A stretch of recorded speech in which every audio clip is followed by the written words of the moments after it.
तू कोण होणार रे? डॉक्टर गरिबांची सेवा करणार. तू रे? मी वकील होणार आणि गरिबांसाठी लढा देणार. रोहण्या तू कोण होणार रे?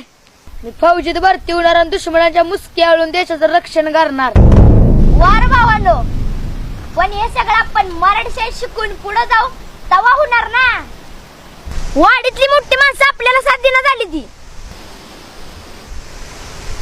आता आपला लढा आपल्यालाच लढवला पाहिजे.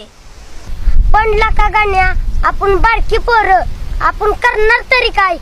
भावा, आपण उंचीनं बारका असलो का नाही तरी बुद्धीनं काय मोठंच राहायचं. आपली मराठी शाळा म्हणजे नुसती शाळा नाही, तर आपल्या मराठी भाषेचा पाया आहे. आणि आपल्या माय मराठीचा पाया पण खचून नाही द्यायचा.